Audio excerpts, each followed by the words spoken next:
Hey, what's up, guys? Welcome to another episode of Get Close. I'm Gio. And I'm Bart. And this week I want to talk and kind of flip the script on you, because last week you asked me about my kind of a microcosm of the little world I was growing up in. So you started off by saying, like, we've known each other since 2008. We've been together for a total of 15 years. And we literally know everything about each other, right? Yeah. But on the surface level. No, on a deep level. What the hell are you talking about? You think you know me deeply? 100%. Like, I can make decisions on your behalf. What the fuck are you talking about, dude? Okay, what if I go to McDonald's right now? What am I gonna order? So you're gonna get chicken nuggets. You're gonna get a Coke with extra ice. It depends on kind of your mood too. You don't always get a fucking, what is that fish thing called? Fish fillet? Yeah, you don't always get a fish fillet, but who knows? You might be feeling saucy that day. I'll kind of have to fill you out. And if you do get a fish fillet, then you probably will get a Sprite. But if not, then you're just probably going to stick to, what's that burger? The fucking quarter pounder? What is it called? See, I knew you were going to get it wrong. I just don't know the McDonald's menu like you know the McDonald's menu. The double quarter pounder. With mac sauce. Yep. Yes. Yeah, and you want it all large. What the fuck are you talking about? All right. If I know me on a deep level. That's your gauge? Yep. If I know your fucking McDonald's order? Yep. And I know I'll never get it wrong because I have your orders on my phone. Oh, yeah? Yeah. What's my Taco Bell order? Well, they don't have the pizza anymore. No, I only get one. You get a thing. steak fucking chalupa. You do know me. Okay, you passed the test. That's it? That's the test? You're so whack. When you know someone's McDonald's and Taco Bell order, that's how you know you're What's close. my Taco Bell order? You get the Crunchwrap Supreme and then the fucking nachos. No, I don't get the I fucking don't know you. nachos. Is that what you said? Okay, anyway, so yeah, then last week you were talking about how we've been together for 15 years. We do know a lot about each other, but, you know, we haven't lived the lives that I can't go into your military career, for example, and actually see all the ins and outs of it because it's only been experienced through your eyes and your eyes only. So isn't that sad? That I can't experience it with you? Like when you get to know someone, you don't get to experience what they experience. Yeah. You just get to experience their traumas. Oh, I mean, if you put it that way, yeah, that's... You know what I mean? Like you don't get to experience like when my mom was loving and caring. You just get to experience the result of me be getting fucked up by my mom. And now I'm throwing it all on you. And then likewise, same thing, you know? Yeah. Like the person that's like scared of dogs. Like I don't get to go, oh, like the time that Gio was happy with the dog. I just get the Gio that was like, that's why I never will have a dog. That's who I get. Yeah, I don't see it that way. So when you pitched it that way just now, I was like, oh shit, I never considered it that way. Because the way I look at it is, the way I see it be sad is that I don't get to know the truth. Right? Not that it's a lie. Yeah. But you get my version. Yeah, I get your version of what it really was like. So if we go, like, if you were to tell me about a fishing story and you're like, yeah, man, I was so good at fishing. I caught a fish this big. But if I'm there, then I'm like, no, it wasn't that big. It was actually, I'm such a hater. It was this big. Oh, yeah, it could be bigger. It was that big. Or like, no, you're actually really good. Or no, you actually really, really suck. That's why I think military guys love talking with other military guys to kind of gauge how their perspectives were. Oh. You know? Yeah. Like, or even people that have been through specific, unique things. Like, oh, wait, your parents were in that cult too? Dude, did you do this? Did you do this? Or I think even with hobbies too. You also get to see their level of like devotion that they had for it. Like if I'm talking to someone else, let's say about volleyball, because we did talk about in the other episode about my career in that. Not even a career, but like my time playing it. If I talk to someone else that plays, like if they're like, oh, you played volleyball too, I'll start, engaging in that conversation, and then I'll start asking questions to kind of see where their skill level's at, and I'd be like, oh, okay, cool. Yeah, so it's cool, but that's my sad version of it, where I'm like, I don't really get to see if you were as badass or as like shitty as you say you were. Like you were probably the opposite of it, or like, you know what I'm saying? Yeah. So for you, for this week, I do want to cover more of like your military career and like the stories and everything that happened there, because I do get snippets of it, and it sounds, because it's coming from you, and you're an ultra positive person, and you do see the lesson and everything. So I think you give it to me already super filtered. Yeah. Where it seems like it wasn't really a big deal or like a big bother. And honestly, it seems like you had a lot of fun.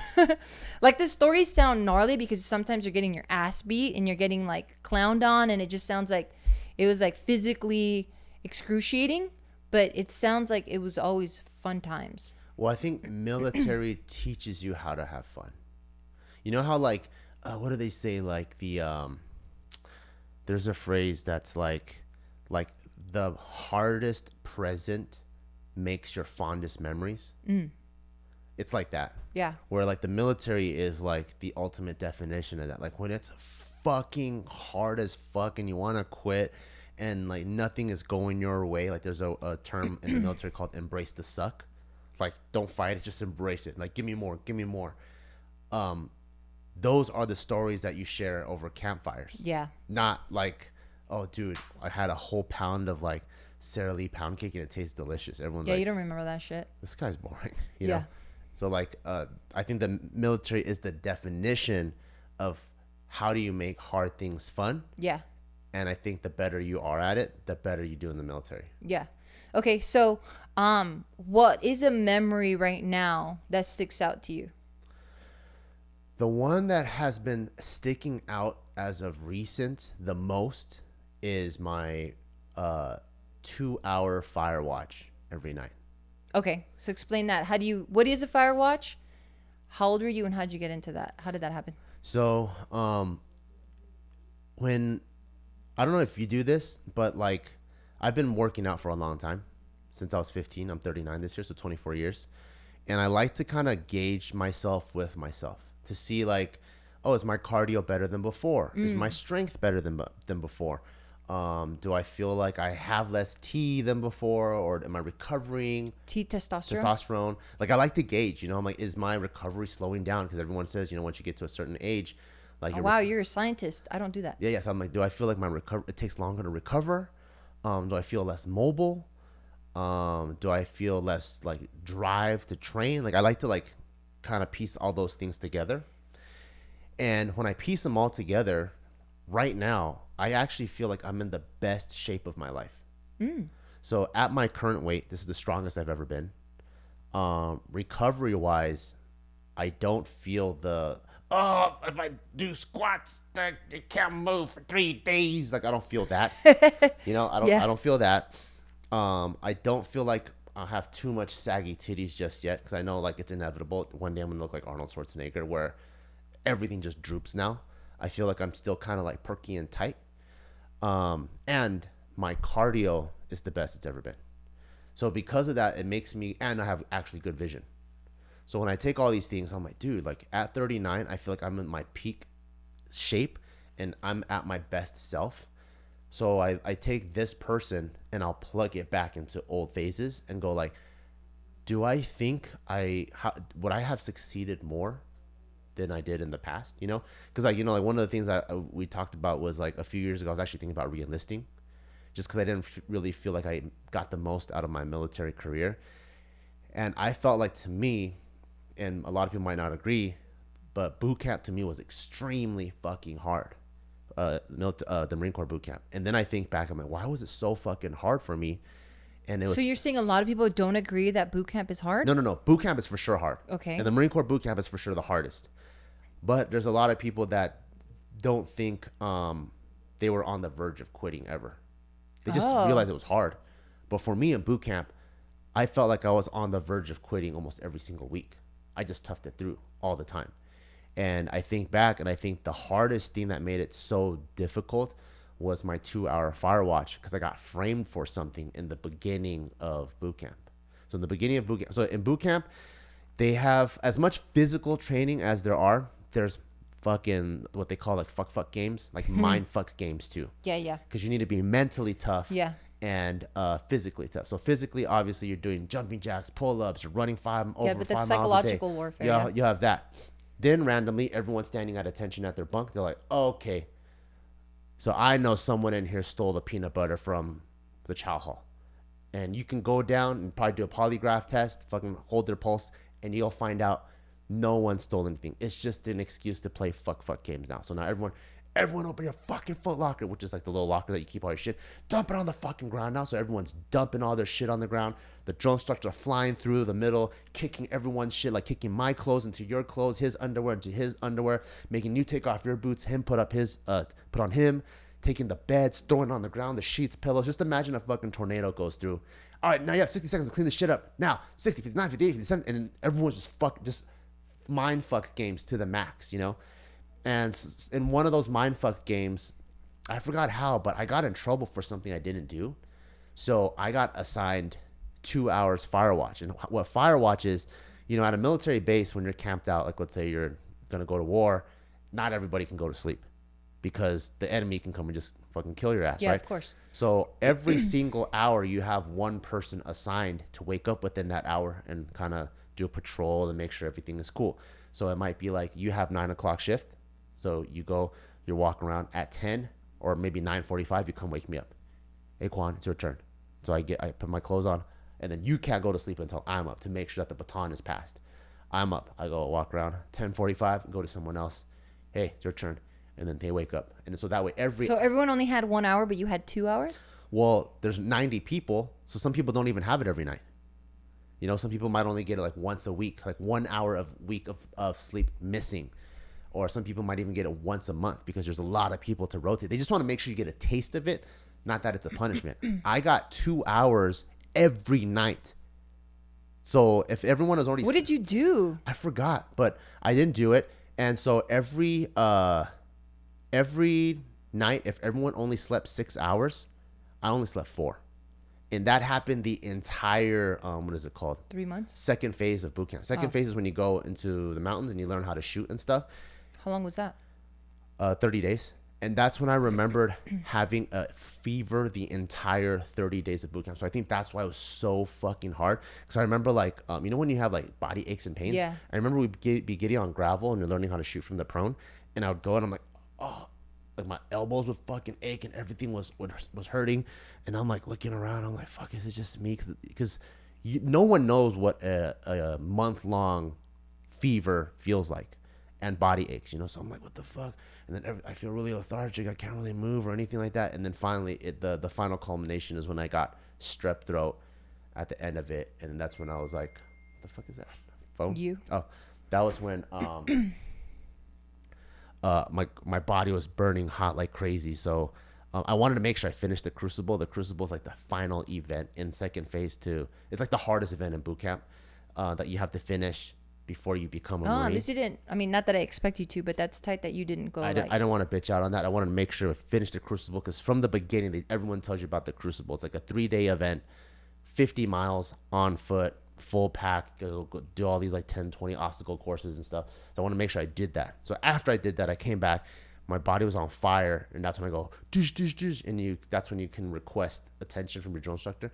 Go boom, boom, boom. Like this requires. What are you hitting? What's douche? Like a wall. There's like this little wooden panel that you hit. It's called requesting mass. I think it's called requesting mass, but you pretty much like you just want to speak to someone. I go douche. This recruit requests speech permission to drill instructor, whoever. And then he comes out, and then I was like, this recruit believes he has a fever, sir. And he goes, how the fuck do you know? And he chokes me. And he goes, holy shit, you're burning up. Like, that's his fucking thermometer, you know? It's like, holy shit, you're fucking burning up. And then, oh, my God. So they had to take me to, like, the hospital. But that's the memory that's been on my mind the most is, I'm like, damn. Because I think maybe that might have been the first, like... thing that made me check out of the military, like the first layer of burnout, because you know burnout comes in phases. Yeah. So I think that could have been where that was like the first one. I was like, fuck, that was so unnecessarily hard, and then that made me maybe go like, I just want to focus on school. Yeah, I just want to get out of here. And then so maybe when I had like more opportunities, because my unit was super fucking cool, like they did all kinds of cool jumping out of airplanes and whatever. I think when there's more opportunities for different schooling to come up, maybe that's why subconsciously I didn't know, but I turned it down because I was like, well, that was fucking crazy. I might as well just keep with the whole school thing. I got into UCLA anyways. Yeah. You know? Yeah, because you were like, well, where is this even going to take me? Yeah. You didn't know. So I think that's, as of recent, that has been like the memory on my mind where like, if I didn't get the 2 hours fire watch every night, might have had a different experience, you know? And then after you go there, where else do you go? Like your head. After boot camp? No, your head. Like when you're like... In my head? Then after that, I think that's it. It just ends them. It's just because there's nothing I can control. Yeah. So it's just like, okay. But I also do think that like there's still a part of me that always feels like I didn't get the most out of it. Yeah. So I think that's why I'm always like taking these tactical courses, and then like, what can I do to kind of like make up for lost time, or what can I do to kind of brush up my skills to where I think it should have been. Yeah. Had I graduated there. Okay, so had you graduated there? I mean, had I like maximized all the classes I could have done. Okay, and what were some of the things that that you didn't maximize? That I didn't maximize? Yeah. That you're like, fuck, I didn't get to do that. So I didn't go to jump school. Everyone in my unit went to jump school. And you were the only one that didn't do it? And how did that happen? One of the few. So did you sign like a waiver and you're like, nah, I don't want this? So my unit is an Anglico unit, which is Air Naval Gun Liaison Company. So my unit is, when they say air naval, it's like controlling the skies, controlling the planes. It's like an amphibious attack. And then controlling the sky and controlling the planes. You mean the ships? The ships, controlling the ships, controlling the skies. So it's people like going in the front lines of the battle. Like my unit is full of forward observers. Those are the guys that jump out of planes, go super forward, kind of almost like borderline reconnaissance type stuff, and then they're able to like locate where we need to be, and then they come. And you knew that this was all happening? I didn't know. Oh. Like when you're in it, like when that's why I think I also signed up with the wrong mindset. I signed up with the mindset of like. So wait, when you signed up, was this after boot camp when you signed up? No, you go to the recruiting office. Yeah. Oh, that is your sign up. The steps is this. You go, oh, I want to be in the military. So you go to recruiting office and you go, I want to enlist. So in the enlistment path, they'll tell you your job that you get to pick. And then they go, this is what I want. And they go, okay, cool. You got to take the ASVAB. If you pass it and you get the right score, you can get that. So I went into that going, I'm going to go to college anyways. Oh, I see. So you wanted bare minimum stuff. So almost none of that stuff even really mattered. And they might have told me how cool my unit was, but I was like, you're like, yeah, but it's only temporary. So I think none of it had I been really, really present. Yeah. You know? So it wasn't until like, I think almost when I was in, then I'll talk to all my other buddies at units. I'm like, what did you do for drill? And they're like, oh, I just did this all day. I was in the office all day. What did you do for drill? And I was like, I did this. And I'm like, what did you do? I'm like, dude, I've seen fucking airplanes fly through the sky. I've been in like Humvee attack simulators. What do you mean you've seen airplanes fly in the sky? Don't we all see that? Like jets and shit. Oh, okay. Jets and missiles and fucking gunfire. Like the movie shit. Yeah. You know? Like most people are. And even then, because you're such a guy's guy, and you love like anything that challenges your physical strength, your mental capacity, like you just love getting in it. When you were looking at all these things, you still weren't curious? Because that's me now. I think me having slight regret, it made me who I am now. Oh, but when I'm in it, I'm so past it, you know? I'm in it. I'm so UCLA, got to become a doctor. Like I don't think I had the time and even the bandwidth to appreciate the presence. I see. Yeah. So then what were more of the things?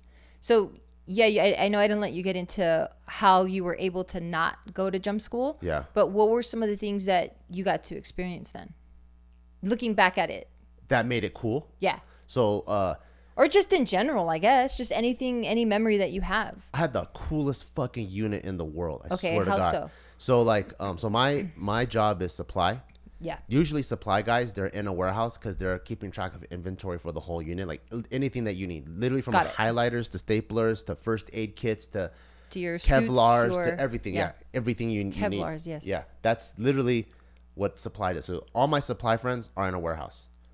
At my unit, we also have supply because every unit has like all the jobs. But my unit, because it's almost like special operations capable, like they support a lot of like the special ops guys.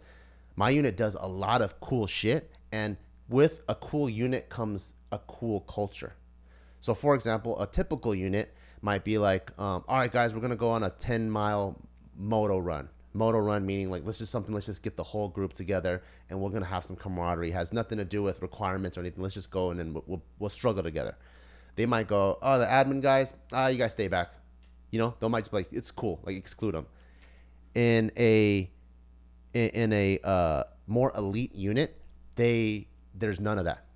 everyone's doing everything. So but the job still needs to be done in garrison, meaning like back at home base. That still needs to be done. So they'll go, I need every section to send 2 guys. So every single like super cool field exercise, at least for my first 2 years in the Marine Corps, I was sent there because I was the junior Marine.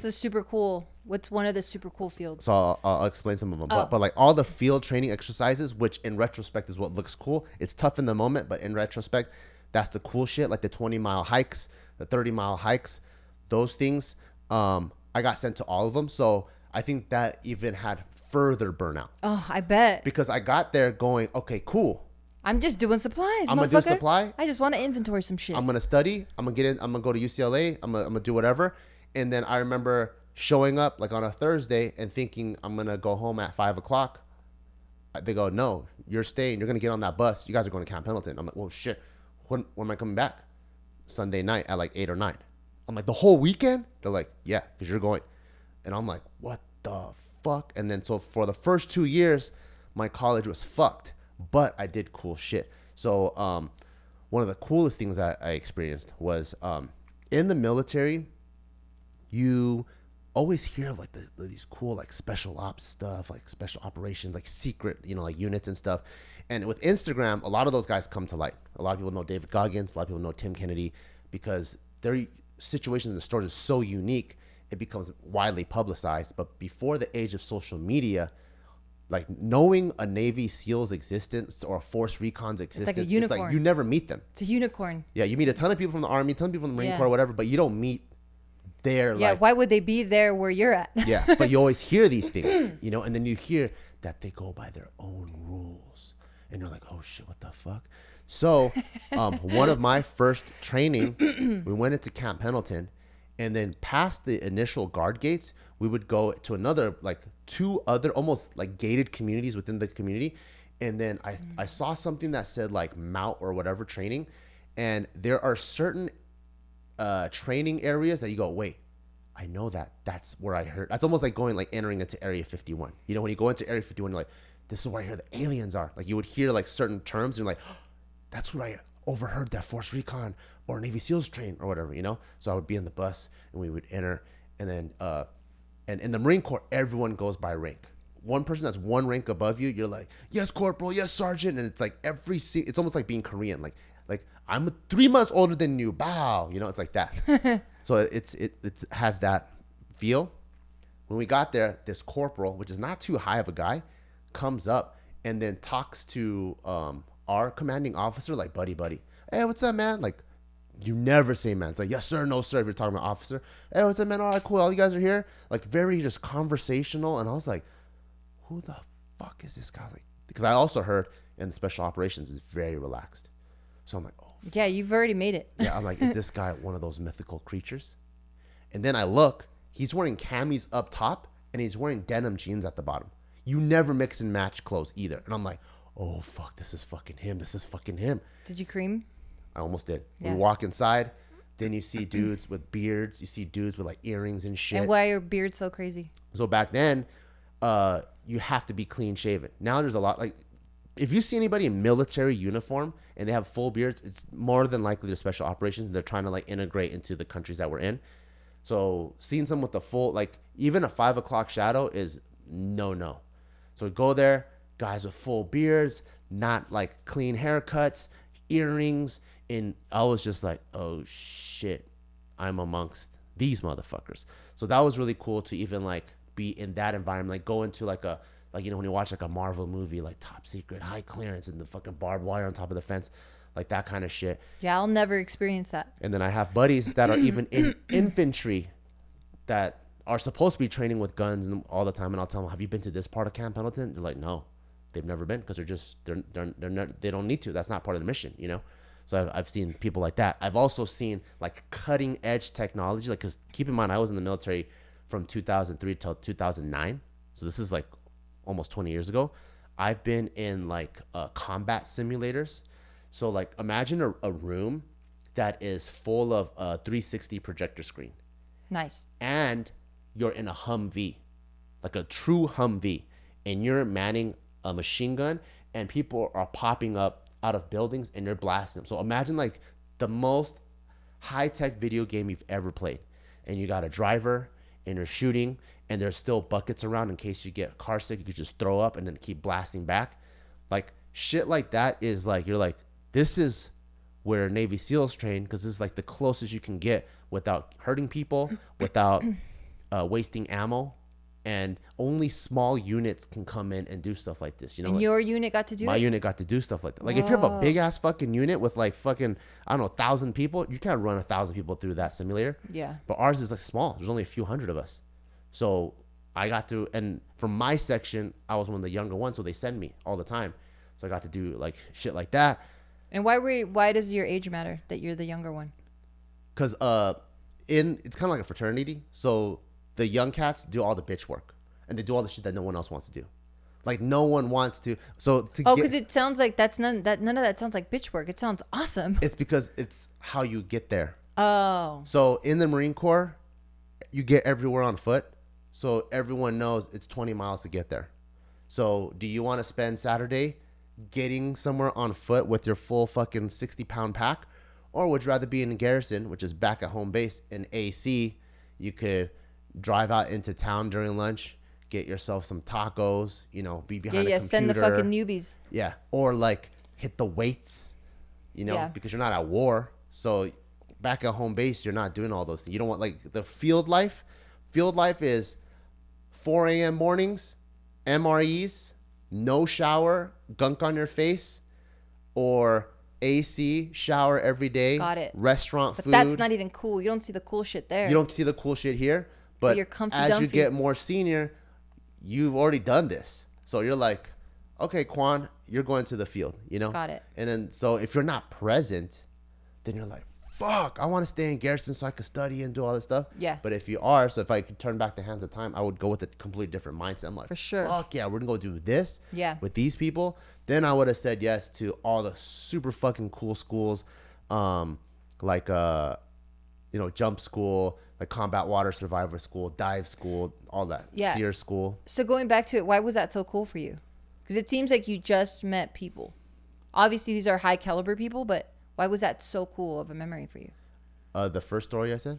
Or the second fight simulator one? The first one.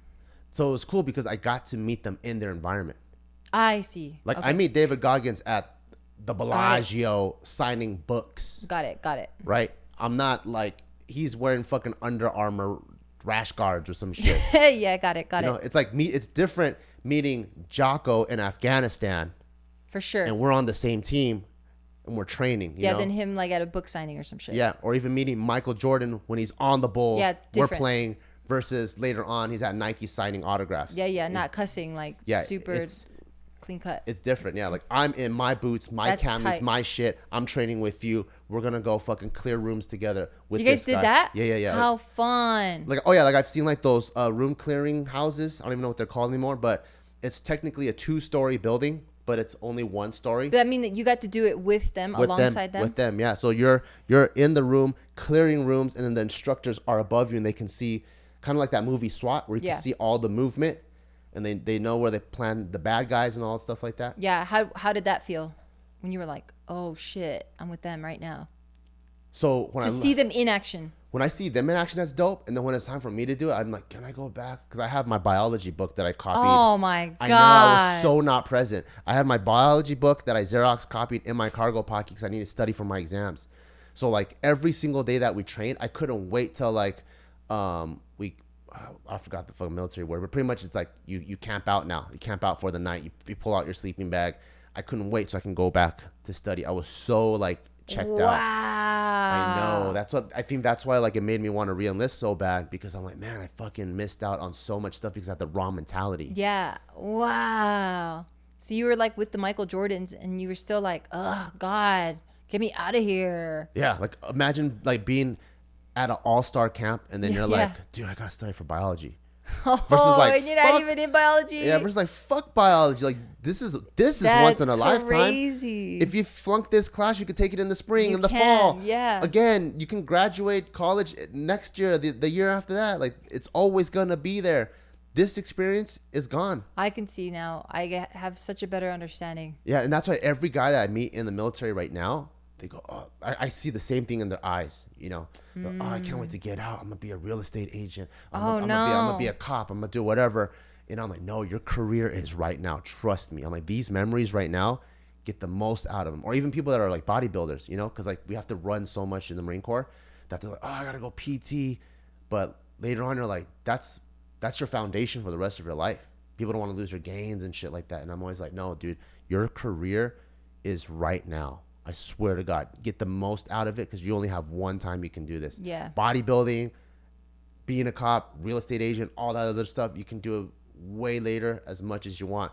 But when you have a kid and you got a family and a house, there's no way you're going to go back and re-enlist, you know? Yeah, I mean, you could do it, but it's just, it takes a toll on the whole family. Yeah, for sure. Yeah. I get it now. Yeah. So that's the first one. The second one was the simulator. And then did you do that with those guys? No, that one was somewhere else. Oh, I see. Yeah, that was a completely different base. And why was that so cool for you? Because that just didn't exist at the time? Like, nobody was doing that? Yeah, like when I compare stories, you know, I'm talking about comparing stories, like no one has my stories. How did you do? I don't know if I got a score or whatever, but the fact that I even like did that, you know, it's almost like meeting someone like, oh, where do you work? And I'm like, oh, I work at SpaceX. You do? What about you? I do too. What do you do? Oh, I file papers or whatever. Like, what about you? Oh, I just like fix the space shuttle. Like that, you know, like the stuff that I do, my stories from same rank, same Marine Corps, my stories are way different than all my friends. Wow. But in the moment, I just didn't know. Wow. You're like, oh, I want to know about fucking biology. Yeah. Ugh. Like I just did like. Bummer. Yeah, I just didn't know. What's another one? Another one. That was really cool. Well, the last podcast I touched about a little bit, but like seeing an actual call for fire. What does that mean? So call for fire is when our forward observers, they jump out of a plane and they land at a certain location. Then they call the jets to come and then fucking. Why are they getting dropped off at a certain location and why do they go first? So they go to kind of like check out, scope out the area, send information back. Oh yeah, there's mountains here, there's whatever here. So the Humvees that we wanted, they're not going to make it. You know, just kind of like communication and getting the lay of the land. Is that what Don was doing? Don does it at a extremely high level. Got it. So I believe he was called the JTAC. So JTACs, they're communication providers, and that sounds lame. It does. But in the military under special operations, think about someone jumping from the sky in the veil of the night. So the enemy. Does he put black paint on his face? Yeah. So like this is how they like to see it. Like the commercials? They call them green-eyed demons. Oh, okay, because they have the night vision. You have the NVGs, so you just see the green-eyed demons come out. NVGs, okay. Yeah. So you see these guys jumping out of the sky in the veil of the night, behind enemy lines, unnoticed, and Don can set up internet right there. Whoa! And now he can command. What a badass now motherfucker! Now he can command and send communication to the entire force to come and wreak havoc. You know, but you need that first guy. Wreak havoc. That's a good one. It's like when you're like, yeah. So it's like a extremely highly skilled skill set. You know. Yeah. Okay. So scratch what I asked. So you're forward observers. So that they're them on like a smaller level. They can still jump out of planes. Okay. So but they might not be like high altitude trained or night trained, or like Don could jump into the ocean with a parachute. He'll know how to package parachute in the ocean. Like what a stud. Yeah, he's like on a different level. But these guys are still jumping out of planes. They go and they relay information back. And then like, let's say, okay, cool, we need support. We need to blow these motherfuckers up. They call, jets come. So where are you at this point when they're calling all that? So you're just on the sidelines? I'm on the sidelines in a 7-ton. 7-ton is like those big ass fucking military trucks. Yeah. And I'm getting ready to pass out MREs. Oh, you're a bitch. Yeah, because I conduct the inventory. Okay. You know? So when you do field stuff, if supply needs to be done, you're still doing your job. So in the field, I'm passing shit out that needs to be passed out. Yeah. So in this case, you're the mom. You're passing out the snacks. Yeah. So I'm in the MREs, making sure everyone only gets one. Okay. Yeah. Not on my watch. Yep. Good. Yeah. If I'm passing them out on Fridays, everyone I think gets like 6. But if I'm just doing one at a time, everyone only gets one. I don't care who you are. Okay. Good for you. I'm glad you were present for that. Yeah. I don't care what kind of badass you are. You're only gonna get one. You only get one. Yeah. Good for you. And so I'm in the 7-ton on the side, passing out MREs. So during this field training part, what was crazy is I'm just so jaded because I see all of my friends can jump out of the airplane, so I didn't think it was special. So I'm literally like hanging out. You're not even on it. I know, but I'm so jaded because of that. So I'm like sitting on the 7-ton, my fucking legs dangling. And I still have my flak jacket. I still have my Kevlar. You know, I still have all my gear because you're in a combat environment, even though you're during training. And I see all my friends, like one by one, jump out of the sky.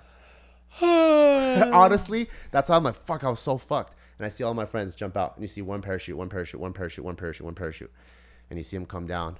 And then we're all making fun. I'm like, that's fucking Sanchez, or that's Chavez, or whatever. That's crazy. Because he's fat. I'm like, look how fast he's falling. He's so fucking fat, that guy. Even though he's the one jumping out of the airplane, I'm the one passing out MREs. But we're making fun of him. What a hater. You know, like, fuck, I'm so fucking fat. Oh, man, it's going to be a crash landing. And then you see him come. And then you see him pack their parachutes, do whatever, call for fire. And then, like fucking 2 jets come. And... What are the things falling? What is that? I don't know what the fuck they are. Anvils or fucking anvils, bombs? like fucking like Looney Tunes. Yeah, I don't know. Yeah, bullets? They're trying to get the fucking Wile E. Coyote. I don't know, some sort of fucking explosives. I see. Way above my pay grade. I don't know what the hell that is. Yeah. But if you know anything about tax dollars, when I saw that event that just happened, I was like, of course you're calculating the fucking math. Yeah, I was like, dude, this is a fucking $10 billion exercise. Like 10 billion. Oh right, like one missile is like $1 million. You know, I'm like, shit. There's the plane that it takes to get these motherfuckers in the sky to jump out. What about the jet fuel? Exactly, the jets, the jet fuel. It's officers in the jets, so those guys are super high-ranking dudes. They gotta unleash the fucking things. All the MREs I gotta keep track of. They gotta be at least $5. $5 a pop, you know? Yeah. So $5 a pop. Yeah, so I'll just watch this whole thing, and then it's not until later on, because I didn't really understand tax dollars when I was in it, but later on when I started like understanding things, I was like, fuck, I can't believe I witnessed like a $5 billion training session. I'm like, like that. But that was really, that memory I will never see that, you know that? Yeah, most people never. And I hope I never see that. Right. That memory is like forever like seared into my brain. The yawning part? Yeah. Well, making sure no one comes to steal my MREs. Did you have to wear an apron? No, because it's combat environment. So like, did they have a fucking camo? No, I'm still wearing camis. I'm just fucking around. I know you don't wear a fucking apron. I'm wearing a flak jacket, so I have my Kevlar on. I have fucking camo paint on. I have my rifle still. Yeah. Yeah, I have all the shit. It's just I'm doing the bitch work. Damn, and those are the ones that stick out to you the most? Yeah, like just like really cool moments that, like, for one, no supply guys ever see shit like that, and then number two, even a lot of infantry guys don't see shit like that. You know. Was there ever a time then where you were present that you're like, fuck yeah, I'm glad I did this? Yes. So all the combat water survival stuff. What's that? Or what's that like? So it's like doing jiu-jitsu in the water, except you're wearing full clothes. So the longer you stay in the water, your boots are getting soaked, your clothes are getting soaked. And by water, you're training in a pool? In a pool, yeah. That stuff, because, like, you know, as good of a swimmer as anyone can get, when you ever go on a cruise ship and you fall off, you're not falling off perfectly in swimming trunks. And, you know, you're falling off in clothes.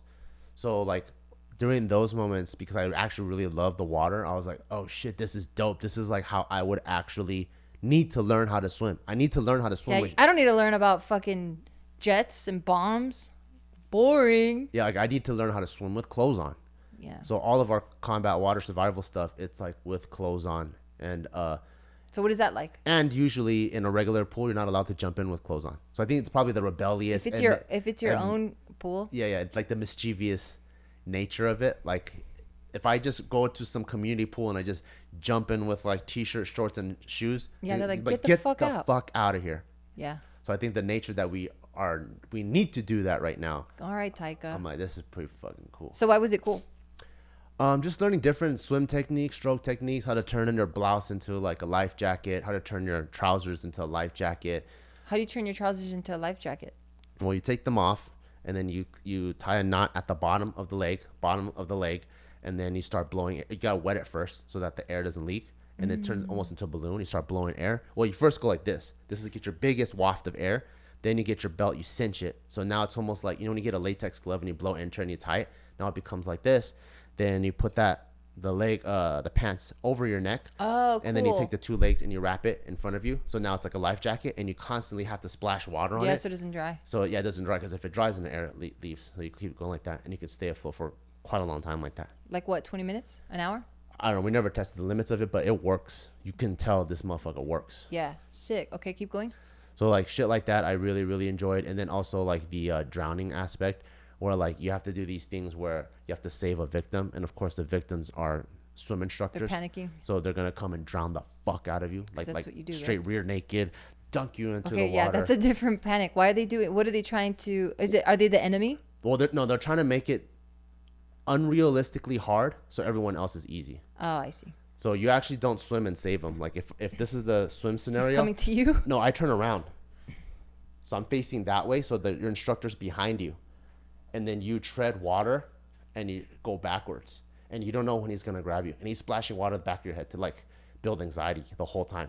And you're like, don't worry, sir, I'm here to save you. Don't worry, sir, I'm here to save you. And he goes, I'm drowning. And I think they almost time when you're taking in a breath, because they jump up, cover your mouth, and then dunk you in the water. Oh, shit. They dunk you fucking deep into the water, and now they're choking the fuck out of you, and they're all jacked too.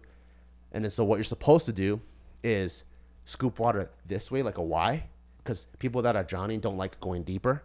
So you do 3 hard strokes. So by that time you're at the bottom of like a 10-foot pool.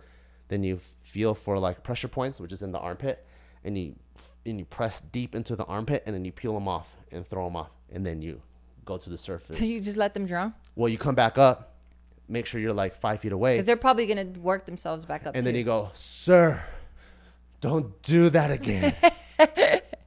So you always did you bribe them with an MR? What is it? MRE? No, those are instructors. But you always go, sir, don't do that again.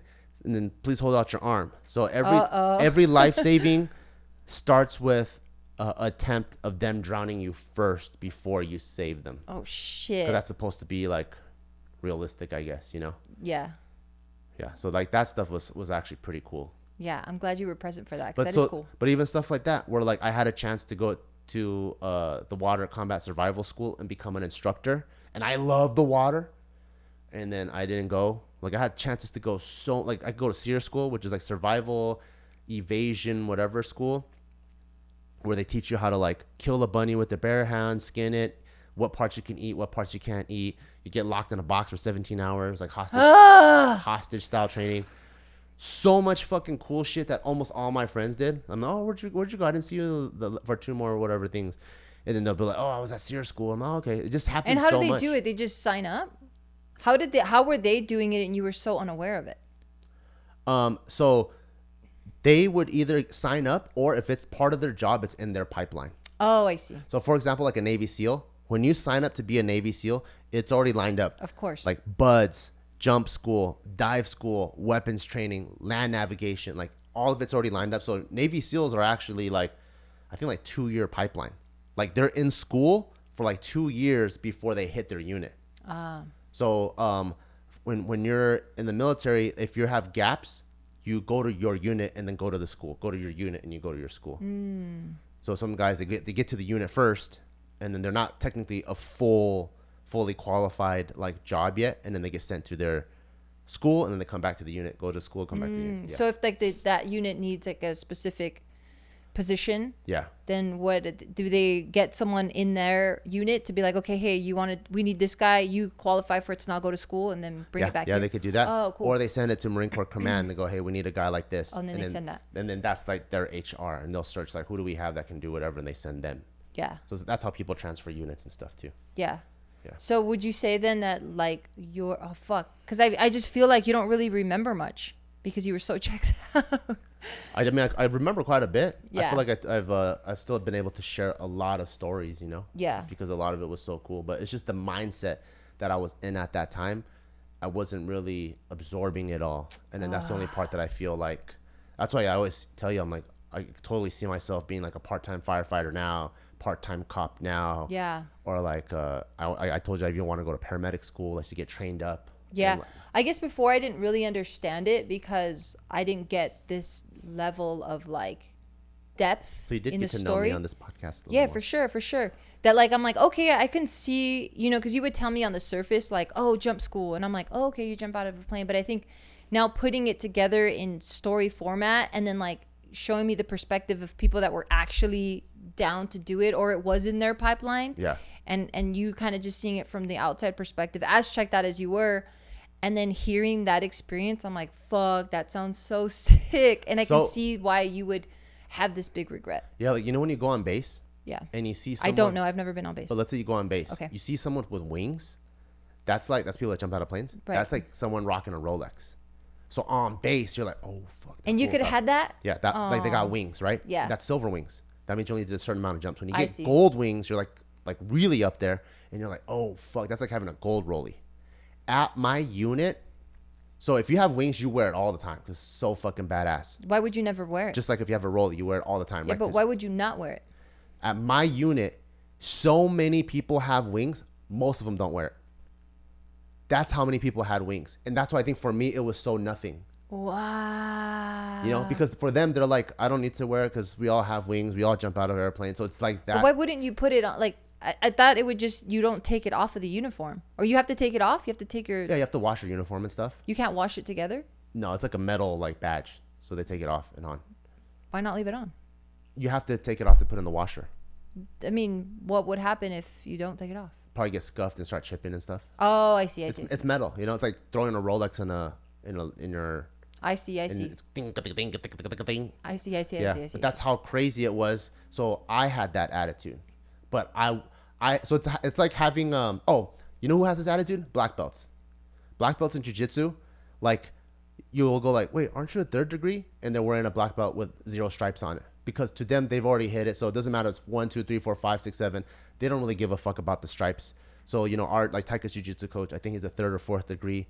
Some of his black belts don't have stripes on it. He doesn't give a fuck. Who cares? White belts do, right? Every single stripe, I'm like very, very proud of it. Yeah. So that's how it is. It's like when these guys are fucking badass, everyone's so fucking badass. Yeah. That they don't have to peacock at all. They don't have the peacock. And then, so I just got that side of it without doing the work. And then so for me, it just that's what I absorbed. And I'm like, oh, okay, jump school, whatever. And it's not until later I'm like, oh, fuck, not everyone got the opportunities that I had. Yeah. Dang. Yeah, so I definitely do empathize with you, and I've been empathizing with you with this regret because you're not someone that talks about regrets. Yeah. So anytime you ever do bring up that it is a regret, I'm always very keen to like listen to it, and whenever I hear that you want to pursue something, I'm always like down for it. You know, like you wanted to re-enlist, and I'm like, dude, Taika's barely like a year old. Like, are you sure you want to devote that much time away from your family? Because like Taika's adolescence is so short. Yeah. But I was always still for that, you know, like I think you wanted to even do paramedic. You wanted to be that. And I'm like, okay, yeah, then just do that. You know, like but now more so than ever, I'm like, oh, fuck, I really get where you're coming from. Yeah. Like it's so, and you know me too, like I'm a fucking weasel. So I'm trying to always make things work somehow. Like recently, I even came across a Arizona search and rescue page. So all they do is like helicopters come, the guys come, they help save people. Like, so I'm in a mindset like I want to use tools to help and save people. You know, that's why I'm a little bit iffy about becoming a part-time cop because I don't want to enforce the law. Yeah. I like cool skills to help people. That's like where my heart's at. So I saw that and I was like, oh, you know what's really close to Arizona? The Hoover Dam in Nevada. So I was like, maybe they have a Arizona like search and rescue team that's close to Nevada, and I could just drive there for work like 30-40 minutes a day because we're technically 34 minutes from Arizona. So I actually DM'd them. Wow. I was like, where's your closest station to Nevada? And that one it was still like 2 hours away. I was like, oh, okay. But I'm constantly trying to figure out like how I can get more involved in this space, this type of training and stuff, you know? Yeah. That's awesome. Yeah. Well, thank you for sharing all of that. I feel like I didn't even scratch the surface. I feel like you could talk about this whole experience for like 3 hours straight. Maybe. I mean, if you were present enough to remember any of that shit. I know. Yeah, but is there anything else you want to share? No. Yeah, it's pretty badass. You did a bunch of pretty badass shit, even though you were just handing out MREs. I'm the guy that's probably like, you know, like Game 7 of the NBA Finals, and it's like, yes, I'm the guy that dries the floor when NBA guys sweat on the ground, but I was still there. Yeah. I've never been there. And then, but I had the attitude of, oh, fuck, I'm just here to wipe the floors, versus I literally witnessed the Michael Jordan Last Dance moment, but I'm so stuck in my head of, what the fuck is this? You know, that I didn't go, wait, I was in a moment of history where I witnessed greatness and I didn't take it all in. Yeah. So that's why I'm regretful. And now I'm back at Madison Square Garden just... What could have been. Yeah. So then what's your takeaway then for Taika? You had to ask me what did my parental brain take away from my personal experience. So my biggest thing is I want him to be present, and I don't want him to think there's a clock. You know? Because like that was my biggest thing. I thought like you had to graduate college in 4 years or 5 years. You had to do whatever. And you look back, like by the time I was 28 doing JK full time, I'm like, whether or not I graduated college at 21, 25, 28, didn't fucking matter. What matters is, did I get full experience military? Well, and completing it. Yeah. And then full experience college. Like in college, you didn't do that either. I should have studied abroad. I should have done so many things. But I just had these imaginary timelines that by the time you get to that age, it doesn't matter. So for Taika, I want to have no timelines. You know? So cool. Just whatever you're doing, if you're in it, squeeze all the juice out of that lemon. He's got a strong grip. And then move on, you know? And then move on when you felt like you squeezed all the juice out of it. Yeah. That's so CUNY. I love that. I have so many half squeezed lemons in my life that I'm like, God damn it, there's so much juice left. Well, I don't know. I'll help you as much as I can to squeeze out from maybe a new lemon that might, I don't know, help for the other ones that were half squeezed. Thank you. Can I squeeze your lemons? No. I thought you were going to help me. Yeah, no, not my lemons. You could squeeze your own lemons. I'm talking about your lemons, bruh. Mine are cherries. Excuse me. What? They're that small? Yeah. Okay, well, anyway, on that note, is there anything else you want to add? Nope. Okay. Anything else you want to add? Yep. Thank you guys for watching this. It was really cool getting personal with you guys, because a lot of these are kind of like husband and wife thoughts, but it was cool that through this, Gio has learned even more about me. And I would say that's the lesson to all of you guys. Like a lot of us, especially growing up in immigrant families, you have like a very like arbitrary timeline. I got to do this by this by this. None of it matters. Experience the most out of your life. Be in the moment. And that way, because you never know when the same opportunity is going to present itself. So make sure you squeeze the juice when you have the fruit in your hand. And also, if you want to support me and Gio, the best way is go to our website, barbellbrigade.com. That brand makes this podcast possible. We got supplements. We got apparel. We got, what else do we have? Programs. We got equipment. And then our YouTube channel, Barbell Brigade, where we always have all kinds of fun fitness content. See you guys next time.